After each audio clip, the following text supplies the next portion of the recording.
Hello everyone and welcome to our fifth recording of our first impressions of the Witchwood cards. These are some cards that have just come out in the last couple of days. We've actually had quite a lot of cards come out in the last day or two, so we're just going to give you some impressions here. I think it's 15 cards in total that we're going to be going through. And without any further ado, let's start with Dusk Fallen Avianna. Dusk Fallen Avianna is a 5-mana 3/7 Druid legendary minion. And it reads, on each player's turn, the first card played costs 0. So important to note with this is the first card you play after Duskfallen Avianna won't count. It needs to be the first card played in the turn total.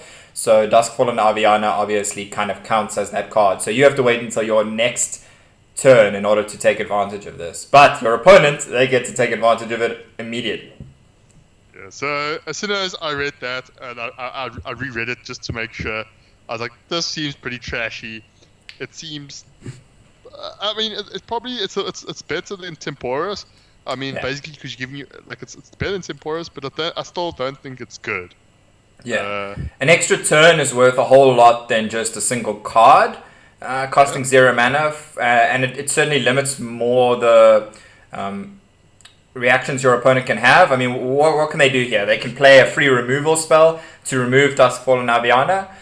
They can, generate, or they can play any big minion they have for free, like a Lich King or Ysera, anything like that. Or even a Death Knight, right? Yeah, or a Death Knight. I mean, on their turn 5 or turn 6, being able to play out any Death Knight, no matter which class, is probably going to be quite powerful as well. In addition, not to mention, they've still then got the rest of their turn. Yeah, like, that's true. So something like Frostlich Jaina plus Fireball Dusk Fallen Avianna, and then you ping it to get the extra water elemental. Yeah, that sounds pretty brutal. Really that sounds really bad. Or you just polymorph and ping it. That's more likely in a control mage deck. Yeah. I mean, the big thing is that when you look at this, you kind of need to get a lot of synergy from your own deck in order to give up the risk of your opponent. Getting a big tempo advantage from this because they get to use it first. And the big problem with that is it's very difficult to have a card that allows your opponent to remove it really easily and then have that as part of a combo. Now you can't rely on Duskfallen Avianna sticking for the next turn. There's almost no way to kind of guarantee that you can ever get the synergy from this card, and that's really what makes it pretty useless in a combo deck. Previous Avianna that we saw before, at least, even though it was 9 mana, it still allowed you to use that ability straight away, which allowed some kind of combos with cards like Kuhn the Forgotten King. But Duskfallen Avianna really doesn't have that same kind of synergy. I mean, the best you can kind of hope to get out of it a lot of the time is a combo piece like Malygos or something like a Ultimate Infestation. But largely, if you want to go for those kind of Malygos combos, you're probably better off going with the kind of Quest Druid build as things sit right now. So there doesn't really seem to be a place for Duskfallen Avianna. Not to mention the 3/7 stats aren't exactly like the most sturdy or formidable stats. Yeah, the 7 health is important. Like it's difficult to do 7 damage a lot of the time. 6 is kind of a more common number, even from something like Dragon's Fury. But it's still not impossible for them to remove if they, just have like a minion that can trade with it. Even if they just play like Lich King, right? And if you don't kill the Lich King or kill them with your like 1 0-cost card, and it goes back to their turn, they can play another 0-cost card and then trade into Duskfallen Avianna.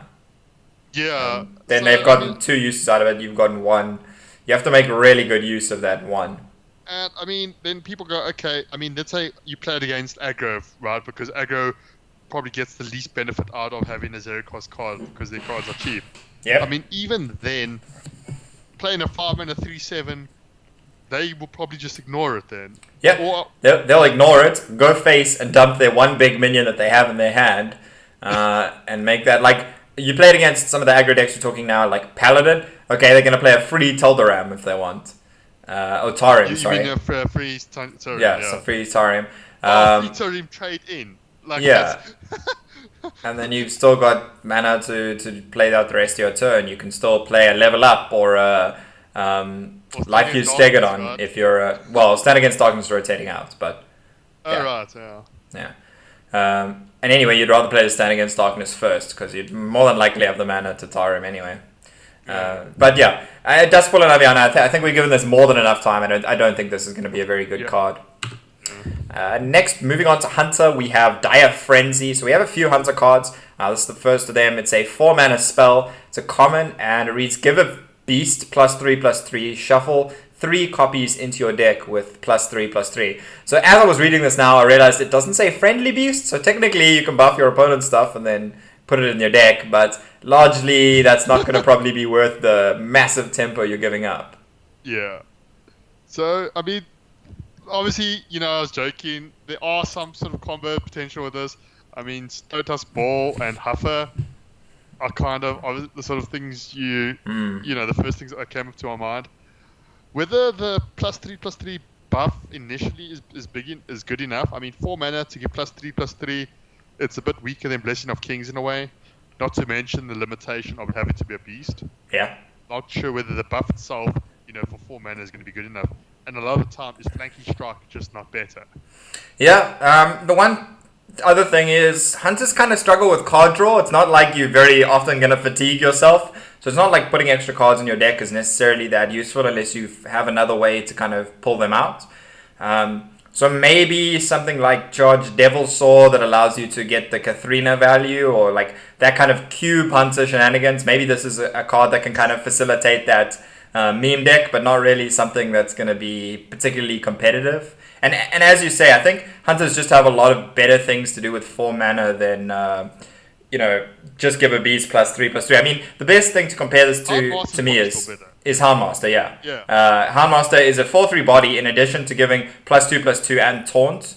Yeah. So, I mean, Houndmaster just seems like a much better tempo play all the time over Dire Frenzy. So, I don't expect us to see any Dire Frenzies unless they come in any weird combo decks like the Charge Devil Saw Cube Hunter kind of shenanigans. Yeah. Next up, we have Rattrap. This is another Hunter secret. It's a 2-mana secret, as they all are. It's epic, and it reads, after your opponent plays 3 cards in a turn, summon a 6/6 rat. So 2-mana 6/6, that seems really good, right? Yeah, except the problem is the condition, right? So, I mean, not a lot of decks. I mean, there's not that many decks that will play 3 cards in a turn. Mm-hmm. I mean, obviously aggressive decks can, but a lot of the time, slower decks are never playing 3 cards. So a lot it might be a narrow tech card. Yeah, I mean, look. I mean, if you do get off against aggro, right, and then you manage to, let's say, put Hardmaster onto it, I mean, that's pretty good then, right? Sure.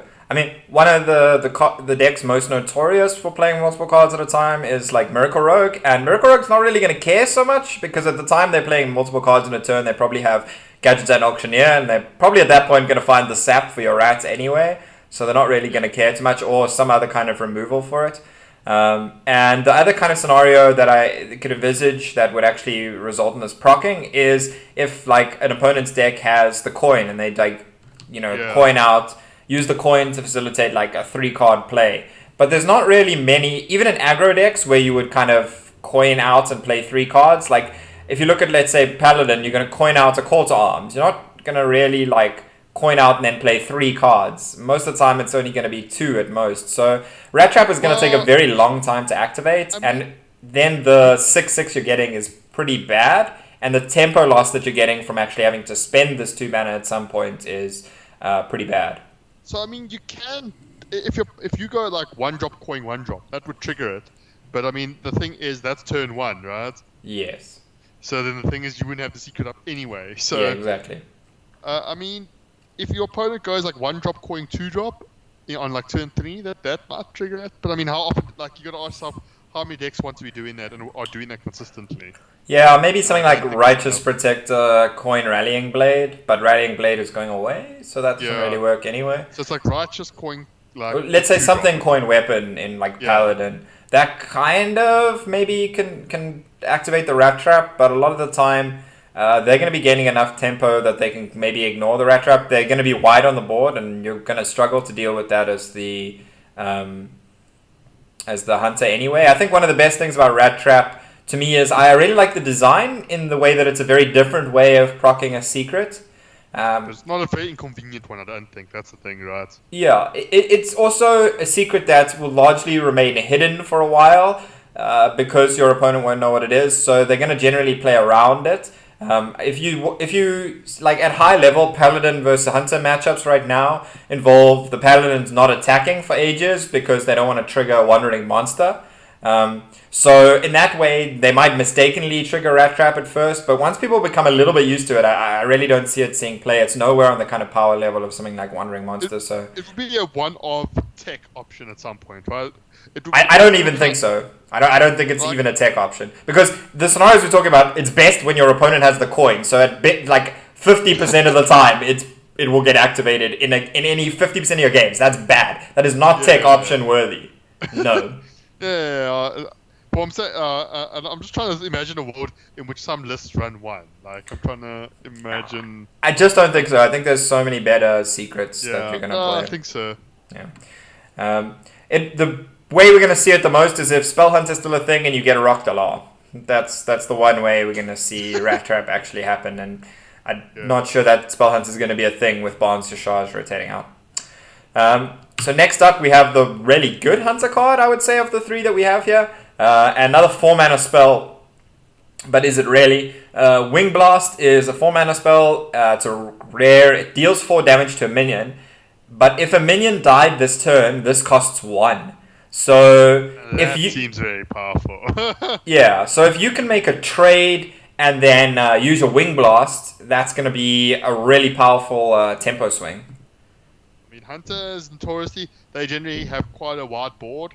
They've got a lot of weapons. They've got quite a bit of removal. I mean, the first combinations that pop into your mind range from Candle Shot plus this to Eagle Horn Bow plus this to Flanking Strike plus, and all of those seem to be really powerful swing turns. Yeah, and it really allows you to get further ahead on the board if you can actually use it for one in a turn when you haven't had to spend the other mana on the removal. Like if you had a weapon set up, you trade with the weapon and then you Wing Blast to fully clear their board. It allows you to kind of go face with whatever you might have had on board yourself, and then it also allows you to develop at the same time. And that's really important because traditionally Hunters have always been a class that's really good at snowballing but really bad when it's behind. And Wing Blast is going to help you to, first of all, push a snowball. If you can take a value trade, you can Wing Blast as well. So that allows you to snowball even harder. And it allows you to have some kind of comeback mechanic as well. Yeah? I just realized that Unleash, this is actually, this becomes quite insane as well. Yeah, I mean, the amount of board swing you can swing with Unleash. Or even cards like Hunting Mastiff, the 2-1 Echo Rush. Or any of the kind of rush minions that Hunter's kind of going for. Wing Blast works pretty well with Rush. So, yeah, I mean, you can like Hunting Mastiff into something and then Wing Blast to finish off a 6 mana or 6 health minion. Something like a rat from a Rattrap, for instance. For the low cost of 3 mana. Yeah. Oh, no? Yeah, it would be 3 mana. And then you can keep using the rest of your mana to maybe summon more Mastiffs or whatever it is you want. So, I mean, I think Wing Blast is going to be a very powerful tempo tool. The one downside is that generally Hunter decks want to only ever really be behind by 1 minion on board. If you can have any kind of control over that, you're going to take the value trade and then go ahead. And that's kind of even more so with Rush. So maybe there's a couple of scenarios where Wing Blast is a little bit more of a win more card when you're kind of, you don't actually have a second minion to hit with Wing Blast. And it kind of is a little bit of a dead card in your hand. But, 4 mana, deal 4 damage is still not the worst, right? Like, true. That's the nice thing about like this card particularly. It is that even if you don't get it for its, obviously the idea is you want to get it to cost 1. But even if you don't, and there's, let's say only 1 minion on board that you want to kill, 4 mana to deal 4 damage is still pretty good, I think. I don't think it's good. I really don't think 4 mana to deal 4 damage is good. I mean, we've seen cards like I'm saying it's not bad. What's the Shaman one that heals you as well? I mean, that card's unplayable basically because it's been in competition with Jade Lightning largely. Yeah, Jade Lightning. And Jade Lightning, that's the one card we think of, 4 mana to deal 4 damage. That's pretty good. But Jade Lightning is important because it's buffing your Jades and also generating a minion. Go face. Yeah, and it can go face. This is much worse than that, but what I'm saying is it's still, like, it's you're obviously not playing it because it's 4 mana, you're 4 damage. Yes. But my point is that even if it doesn't trigger, it's still not horrifically bad. The fail case is not awful. Yeah, so the fail case is not, it's not like Eat of Secrets, which is a 2/4 for 4. It's not that bad, is what I'm saying. Yeah, but most of the time you are going to play it for 1, and that's going to be pretty powerful. So it's definitely a good card for Hunter. Moving on, we have a not so good card, and this is for Rogue. We have Spectral Cutlass, a 4 mana 2/2 epic weapon with lifesteal, and whenever you play a card from another class, gain +1 durability. So this comes at a really weird time for Rogue. Swashbuckler is rotating out, Undercity Huckster is rotating out. So there isn't really that many ways to gain cards from your opponent's classes. It's pretty much just Hallucination and Lillian Voss at this point. And I don't really want to play any of those cards to activate this, nor do I really ever want to play a 4 mana 2/2 lifesteal weapon. So, Assassin's Blade kind of goes, is Assassin's Blade probably not better most of the times?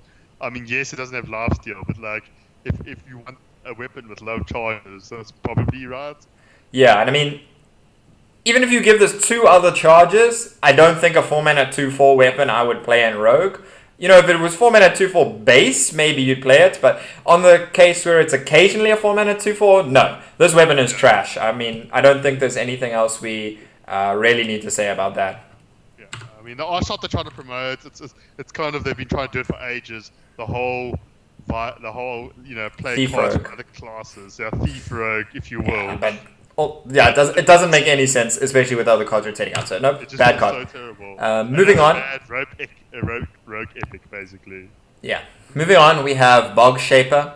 This is a Shaman minion. It's a 7 mana 4/8 elemental. Whenever you cast a spell, draw a minion from your deck. So, obviously something that's meant to synergize with Hagatha and Bewitch, the hero power that Hagatha gives you, that allows you to, after you play a minion, to get a random shaman spell. So there's synergy there, right? You play the minion, you get the spell, you play the spell, you get another minion. You can kind of keep going with that until you quickly probably run out of your cards in your deck at that point.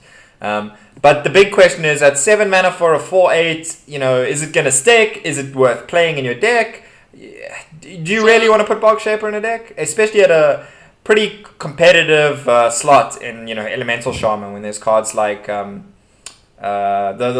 4/4, the 4/4 that gives the taunts. I forget what its name is. Yeah, I think it's Stone Shaper. Yeah, another one you're thinking about there. Yeah. So my immediate reaction to this is, okay, this is obviously great value, but this is a card.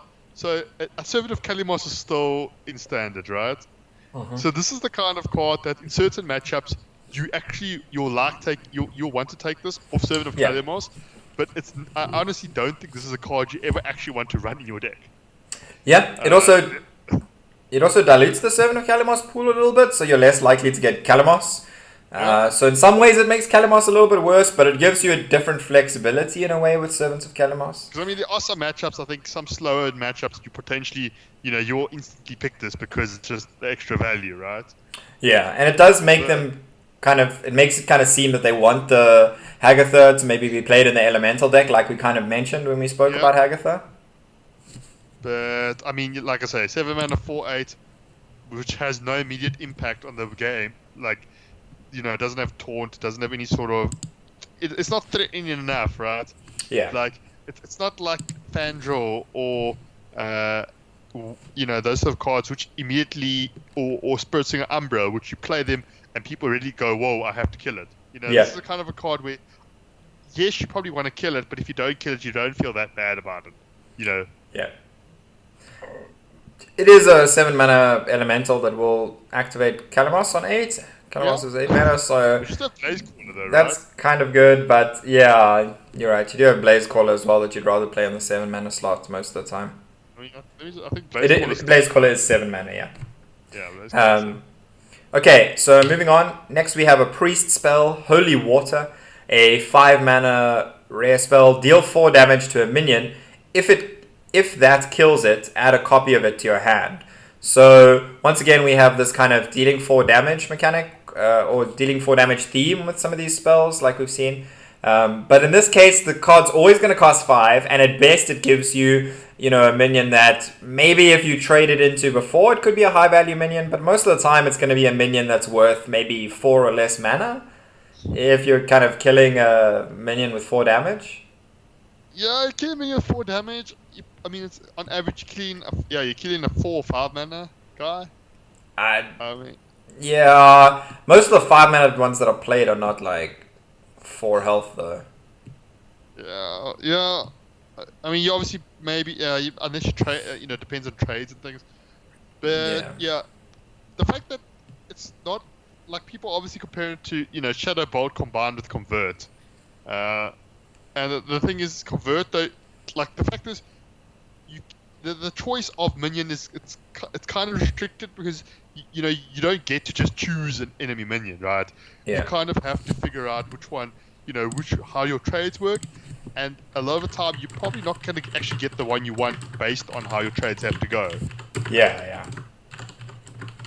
So that is definitely going to be an issue, and I think that with Holy Water, I largely I have to say you're right in comparing it to Convert, and Convert was never really a card that saw any play. So like realistically, I don't know if that kind of Convert effect is something I actually want in my deck as a Priest, especially when Priest has just so many good cards right now. Some of the popular Priest decks, like the Spiteful Priest decks that we're going to see, they definitely don't want this because it's just not worth putting a 5 mana spell in your deck. Yeah. The 4 damage as a Priest might be a bit relevant, but then you got to ask yourself, how often is this going to be better than Holy Fire, which is a neutral card that deals the 5 damage. The first one deals neutral. 1 more damage. It's a Priest card, but it's classic. No, I'm saying it's classic though. Yeah.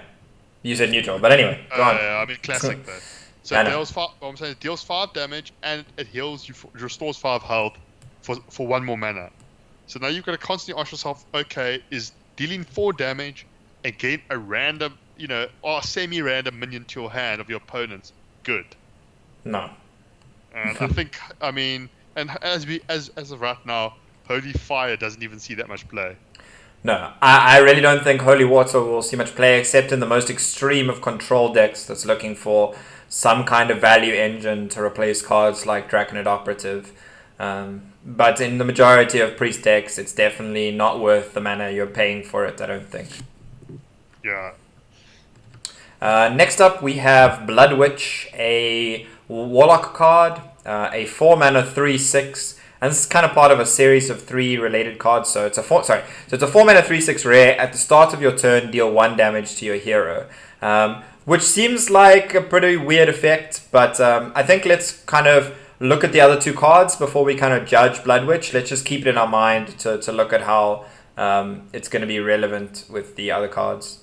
So the other cards are Deathweb Spider, it's a 5 mana 4/6 beast with Battle Cry. If your hero took damage this turn, gain lifesteal. It's an epic. And then we also have Dusk Bat, which is a 3 mana 2/4 beast with Battle Cry. If your hero took damage this turn, summon 2 2/1 bats. So no 1/1 bats. Yeah, sorry, 2 1/1 bats. So let's keep those in mind, and let's look at Deathweb Spider first.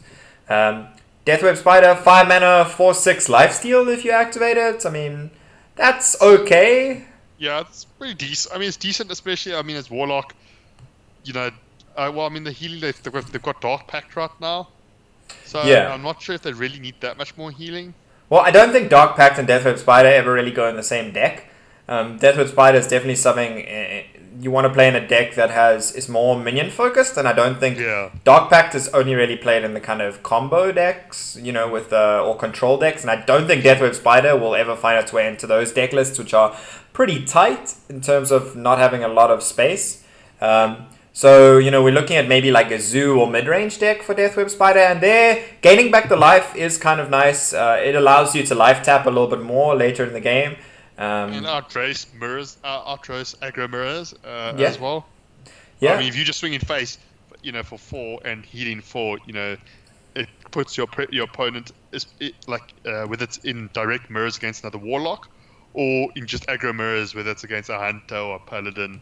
It just puts that much extra pressure on your opponent. Yeah, that's true. And obviously, there's some natural synergy with the lifesteal and the fact that you have to take damage to activate it. So, it's synergizing with cards like Kobold Librarian and Volga Homunculus. So, I mean, I think it's worth kind of considering those two cards in particular as we kind of go about talking about these three cards.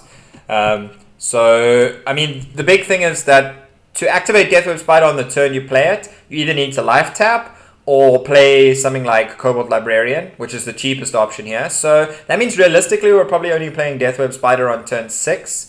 You play Librarian plus Deathweb Spider, or you play like Volga Homunculus plus Deathweb Spider. So yeah, that's 6 or 7. And then all of a sudden the 4-6 stats becomes a little bit less relevant. Yeah, it's not, obviously it's essentially a 6 mana 4-6 or 7 mana 4-6 is not exactly what you want to be doing either. Yeah. So unless, like we're talking about Blood Witch, unless a card like Blood Witch somehow finds its way into being like a mainstay of the deck, it's reliably triggered. Yeah, so Blood Witch is obviously the way that they're kind of intending you to not have to play a card to go with the spider, to allow you to play the Deathweb Spider on curve, right?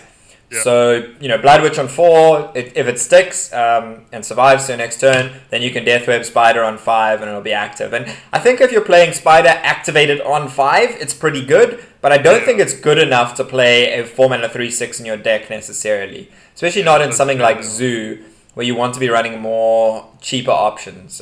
Maybe in some kind of Keleseth Zoo, where like both are buffed up, maybe there it becomes a little bit better. But if you're playing a Keleseth Zoo, you're not playing something like Volga Homunculus, so it kind of reduces your activator options as well. Yeah, and if a card is only good with Keleseth, probably not worth it, I don't think. Yeah. And then finally we have Duskbat. So Duskbat now, this one's a little bit different. A 3 mana 2/4 that summons 2 additional 1/1s if you took damage this turn. So it's a little bit easier to combo it because it's cheaper, obviously. You can play it on turn 4 with the Battlecry being activated, or turn 5 if you're playing it with Volga Homunculus. And now Duskbat, it kind of is the first card it reminds me of is Imp Gang Boss. It's that 3 mana 2/4 stat line and it gives you other 1/1s. The big difference here is that you can't really play it on curve. You can't play it on 3 because you certainly haven't been able to play the Blood Witch before it, as that's on 4. And you can't really play it. And like if you play it on off curve, it's a lot weaker once again because the stat line's a lot worse. Even though you get more stats, I mean, you're essentially paying 3 mana for 4/6 with those stats. Yeah, and splits across multiple bodies, which is good for Zoo. Yeah. Also, the card that I actually thought about firstly was what's it? Dragonhawk. What's it? The mechanic. The 4 mana 2/4 that summons a 2/1. Sure. So now, obviously, this is better than it, but then obviously comes down with how to activate it reliably. Yeah. So I mean, the big question is if a 4 mana 3/6, if running Blood Witch is good enough to make because these cards, I mean, if you if you play Deathweb Spider as a 4/6 lifesteal and Duskbat with the Battlecry, they're both pretty good. Yeah. Now, the question is if that's good enough to make a card like Blood Witch into the deck. Yeah, I don't really see Blood Witch being relevant in the Duskbat conversation in particular. I mean, Duskbat is something that you can tap into in the late game as the Zoo, and it's a little bit better as well. You can also tap and Duskbat on 5 if you need to manage your resources a bit and kind of mitigate how much you're actually committing to the board. I think Duskbat is by far the best of these 3 cards to me, but activating it is definitely going to be a concern. And whether we can reliably activate it with just something like a Kobold Librarian ideally is going to be kind of difficult. I think it looks like they're trying to push some kind of more mid-range deck that does this kind of hurt yourself and then recover game plan to kind of go with a Spellstone. But I just don't think that kind of archetype is really good in Warlock, where you want to really be making the most use of your hero power. And mid-range decks generally try to play on curve as much as possible. And if you're hero powering, you're not playing on curve. So you kind of want to be on one end of the spectrum. You either want to be a very control deck in Warlock and use your hero power in order to gain resources to make efficient use of your cards. or you want to be in kind of a zoo game plan where you have lots of cheap minions and you can just keep tapping to refill your hand later in the game. So yeah, I mean, I can see some play for Duskbat, and I do want to test it out, but I'm a little bit cautious, let's say, because I'm not so sure on whether that kind of deck is really going to be worth it. But judging also just a note though, I think judging from previous interactions, I think if on let's say turn 5, if you laugh tap and draw this, I think it triggers. Am I right? Yes. It would trigger. Yes, because it's the same as if you draw a Spellstone off a Kobold Librarian. Yeah. So that's what I was thinking. I was like, because of that interaction, I would assume that if you laugh tap on turn 5 into this and play it, you would get the Battle Cry. Actually, I don't know if that's entirely true, because Librarian works because it doesn't fully resolve until you draw the card. So the 2 damage only comes after drawing the card. I don't know if the drawing a card or the life tap kind of comes first for Duskbat. I'm not actually 100% sure there. But let's assume it does. My first reaction is that you would laugh tap, it would count as damage, and then you'd be able to play it and get the effect. That would be my first thought. Yeah, which is definitely, it makes it a little much better of a top deck later in the game.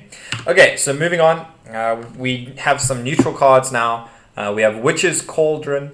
This is a 3-mana 0/4 epic minion, which is kind of continuing the theme of not actually being a minion as it is a cauldron. After a friendly minion dies, add a random shaman spell to your hand. So, definitely going with the theme of Hagatha being a shaman. Naturally, her cauldron, therefore, would give you shaman spells. Is there any class that really wants to make use of this kind of ability of getting random shaman spells? I mean, like some people have commented, I mean, it is pseudo draw, but it's not very good pseudo draw. Like, the fact is there's a whole bunch of shaman spells which are just trash bad. I mean, and as draw, it's probably worse than Cult Master, for instance. Yeah. I mean, it's not. I don't know. It feels like it does way too little for 3 mana. Yeah. Right? I mean, you never want to be playing 3 mana. And let me just. Is it at the start of your turn or at the end of your turn where you draw? No, it's not. It's when the minion dies. Yeah. It's not. So it's I mean, not, you want to play this on a turn where you can activate it. Yeah. And, try to chain a whole bunch of. I mean, look. For me, if you trade 1 minion with Witch's Cauldron, that's not worth it. Now, if you trade 2 minions with Witch's Cauldron, because I don't like average shaman spells right now, it's probably not even worth it for most decks. You probably need to be able to trade 3 minions in 1 turn with Witch's Cauldron. And how many decks really get away with trading 3 minions in 1 turn and then summoning a 0/4 for their turn? I mean, that's the other big thing here, is this Cauldron has no attack, which makes a lot of sense, but doesn't really make much sense in terms of being a good and balanced card. Away. Yeah. Like, the whole concept is you've traded 3 minions away, and now you develop in the 0/4. You're not. It's a big tempo loss. Forward, yeah. Okay, so Witch's Cauldron not particularly great. Moving on, we have. Be a meat card though. Yeah, we have some cards that were released just a couple hours ago. Naen Royal Guard. We'll start with this one. It's an 8-mana 3/8 with Divine Shield and Rush. And each turn this is in your hand, swap its attack and health. So it's either an 8-mana 8/3 or an 8-mana 3/8 with Divine Shield and Rush. So first of all, which of these kind of 2 forms is better? The attack form, let's say, or the defense form? Let's call them that. For me, the attack form. The 8-mana 8/3 Divine Shield, for me, would be the obvious choice, considering for 8 mana, it's pseudo removal in a way. I mean, yeah, it's a big Argent commander. Exactly. I mean, obviously because it has Rush, but you want to be killing something really. You want to be essentially value trading something really big. Yeah. Something like that's X8. So a Lich King. A Lich King, for example. I mean, on the flip side, an 8-mana 3/8 with Rush is really terrible because you're killing. I mean, you're killing potentially a 3 or 4 drop if you're lucky. I mean, not even. I mean, the only 3 health minions are mostly, but 4 drops and worse. 3 drops and worse. Yeah. Or unless it's damaged, obviously. Yeah, I mean, you can make trades alongside something else, but then you're not really making good use of your Divine Shield, right? That's the big thing is to make best use of the Divine Shield, you definitely want to have the higher attack and the lower health. And so it kind of seems like a card that most of the time, when you need it to be good, it might not be in the right form. So you're taking a 50-50 that it's in the right form when you need it. So half the time it's not. It's like having the less of a card in your hand, and the other half it has some kind of swing potential. I must say that overall I'm really not liking this design of cards, but with the swapping attack and health, but let's have a look at the others before I kind of comment on that. So, Naen Royal Guard, not so bad as an 8-mana 3/8, 8/3 Rush Divine Shield, but 3/8 is a bit worrying though because it feels very bad. Yes, that's really bad, but I still wouldn't put an 8-mana 8/3 Divine Shield Rush in any deck. That's the other key point here. It's like not bad, but it's just bad, but it's still bad. It's like it's not competitive level good. It's just like a maybe filler for some people, kind of not bad. Next we have Spell Shifter, a 2-mana 1/4 with spell damage +1, and each turn this is in your hand, swap its attack and health. So the big thing here is like spell damage is often something that's a little bit more conditional. You want to use it when you have a good setup with, let's say, a spell like Fan of Knives or Flame Strike or something like that, where you can actually use it. And so Spell Shifter very clearly is not going to necessarily be in the form you want to use it when you need to use it. So in the very similar way to how the Gilnean Royal Guard was kind of situational, so is Spell Shifter. And a 2-mana 1/4 is not good, to be quite frank. And a 2-mana 4/1 is much worse. Yeah, so like, I was gonna say, I was like, out of the 2-mana 1/4 is like semi-playable, right? Like it's like I would not say it's good. Stats wise, it's not. It's I'd rather just play Blood Mage Thalnos and take the less stats and have an extra draw. I mean, you'd rather play Blood Mage Thalnos most of the time. I mean, you almost never. I can't. There's not many situations where you want this to be a 2-mana 4/1. That's kind of what jumps to me. Is a lot of these Worgen swappy cards don't strike. Like it's not like both options you look at. You go like, oh, maybe this option will be good sometimes, and this option will be good the other times. Most of them to me look like there's basically always only really one option. If I'm playing this card, there's generally only one option I actually ever want. Yeah, and we'll get back to that. There's very corner cases in which I want the other form. Which, like I feel like that was not the way the cards were meant to be, right? Yeah, and we'll get back to that once we've looked at the final one of these swappy cards, as you call them. This is Swift Messenger, a 4-mana 2/6 rush. With each turn this is in your hand, swap its attack and health. So now 2/6 rush, that's not so bad. You can kind of get a trade and it'll survive. A 6/2 rush means it's basically just 4 mana 6 damage to a minion, which is a worse fireball because it also doesn't get through taunt and those kind of things. So, Swift Messenger, once again, it kind of seems like a lot of the time it's not going to be in the form I want it. When I want it to just do 2 damage, all of a sudden it's a 6/2. And then when I need it to deal 6 damage, it's going to be in the 2/6 form. And so the big thing for these cards that I don't like is, as you kind of mentioned, half the time they're just bad on their natural stat distribution. Swift Messenger is a little bit different there, in that both of them are kind of okay in situations. Yeah, I was going to say that of these... Okay, but just hold on a sec. Sorry, the point is that half of the time these cards are not the card you want in your hand, so you just are playing with one less card in your hand, and there is no constructed deck that gets away with just playing cards it doesn't want. And so that's why I just don't see these kind of neutral rush cards being very relevant for constructed, at least. Yeah, I mean, like you say, you make a good point, but for me, like, of all of so far, even the other ones, not besides these three, the swappy cards, I think Swift Messenger is probably the best in terms of, like you say, I mean, 4 mana 6/2 basically trades up pretty well, whereas the 4 mana 2/6 can value trade okay-ish. Like it's better than it's similar to Stormwind Knight. Yeah. The 4 mana 2/5 with charge, but obviously this has only got rush. So I think if any of these do see play in some deck, I think it might be Swift Messenger. Yeah, I must say, largely though, I'm just very disappointed with this mechanic, the swapping attack and health. This feels like I think I think the problem with it is the swapping doesn't really have that much impact if you don't have a larger difference between the attack and health.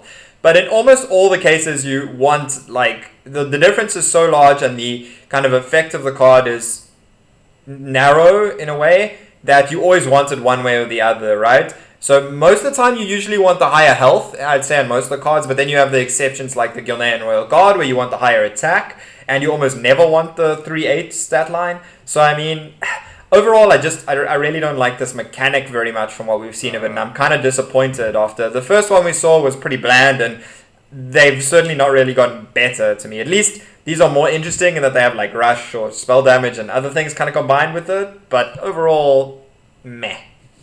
Yeah, none of them have really excited me or, jumped out at me as cards I really want to try out. Yeah. And here is a somewhat exciting card, one that was just released in the last hour, basically, by this guy's toast. This is Dole Master Durian, a 5-mana 2/6 legendary minion. Whenever you draw a minion, summon a 1/1 copy of it. So you're giving away some information to your opponents as to whether you're A, drawing a minion or not, and B, what minion you're actually drawing. Yeah. And what kind of minions would really be worth giving away this kind of information? Well, I mean, basically, combo oriented. So the first card is Malygos. Mm-hmm. So like the first card that jumps to your mind is, you pull Malygos and then you do some spell, some shenanigans in which you kill your opponent or you put yourself really far ahead. Yeah. But I mean, the problem with it is, and this is with, a lot of the pseudo combo in cards from the set is that you can't really control it. Yeah. Like, never mind the fact that you first have to play the minion. This guy has to stick around, and then you have to draw, said combo piece. Yeah. There's no reliable way of setting it up to be good. Yeah, or you have to actually draw that same turn you play Dolemaster Durian, which, outside of Warlock is pretty difficult. I mean, in Warlock you can kind of play Dolemaster Durian, tap, and you can get a Void Lord, lol. 1 mana, a 1/1 Void Lord is still pretty decent because it spawns the Void Walkers. Even a Doom Guard, these kind of things make your Gul'dan pool a bit better, but the deck still has a lot of spells in it as well, so you're in no way guaranteed to even get synergy when you do that. And the big problem with this card is there's no way to kind of stack your deck to actually get any guaranteed synergy with it. And in any kind of combo deck, you want that guaranteed synergy, This goes back to the Duskfallen Avianna that we spoke about. Yeah. It's the same problem here. The problem is, like, any combo, especially, like, say, spell damage combos require, spells. And this obviously relies on minions. So, yeah. Now the question is there any way you approach this from a value-orientated route and you simply want a 1/1 minion that has a good death rattle like Void Lord? Or is like that, you're not going for an OTK like with Malygos, you just want, death good rattle minions, yeah. I think the big problem is most decks that would want that are generally kind of control decks where your deck is at a high percentage of spells over minions. The best control decks in terms of having a high percentage of minions are your kind of Warlock decks, Control Warlock and Cube Lock at the moment, and they kind of struggle in terms of like deck slots. I don't really think Dolemaster Durian is worth a slot in the deck. Maybe in an extremely slow meta, extremely control oriented, you could play Dolemaster Durian. You hit something like a Rin, then the Rin dies. You hit something like a Void Lord or a Doom Guard, you get good synergy from that. Or anything with death. Yeah, Lackey. Right? Yeah. But yeah, 5-mana 2/6, not guaranteed. I'm not sold. No, let's say you have a deck that's 20 minions, right? By the time you play Dolemaster Durian, you've drawn, let's say, I don't know, how much have you drawn on average by turn 5? Well, actually, it's not even going to be turn 5. It needs to be a turn where you can draw cards immediately. So let's say you've drawn half your deck by that point, 15. So now your deck is 2/3 minions, so 10 minions, 5 spells. Like, you have a fail rate of 1 in 3 for every card you draw, not even getting you a minion. Never mind the fact that it needs to actually get you a relevant minion. Let's say half of the remaining relevant minions are relevant. Then you're talking at a 1 in 3 success rate all of a sudden for each card you draw, and that seems pretty bad. Like, that kind of success rate is not something you really want to go for in any kind of values kind of game plan. So I'm not really a big fan of Duelmaster Durian, and it also further pollutes the pool with random bad legendaries. It may maybe see play from some of these random legendary generating effects like Face Collector and those kind of things, but largely I don't see us seeing. I don't see Duelmaster Durian seeing much play naturally in decks unless there's some other amazing synergy card they haven't released yet. But yeah, that brings us to an end for this set of 15 cards. We'll be back with a lot more of these impression videos as they come out, and they are coming out at quite a furious pace at the moment, thanks to some of them coming out with 3 cards at once for the reveals. So we'll be back all the way up until the reveals end next week. So make sure you follow by subscribing on YouTube, and you can also follow us on Twitter to find out what we have to say about cards, or get any feedback from us. You can find Pandemonia at PandemoniaZA, and you can find myself at dib_gaming. I usually tweet out most of the cards as they come out, or with like some first thoughts on the card as well. So a good place to follow along if you want to find out about cards. Some of the ones I leave out are the less interesting ones, or ones that we cover here as well. So it's kind of like a filtered reveal system as well if you want to follow there. But yeah, thanks a lot. We will be back again soon with more of these videos. Cheerio. Cheers.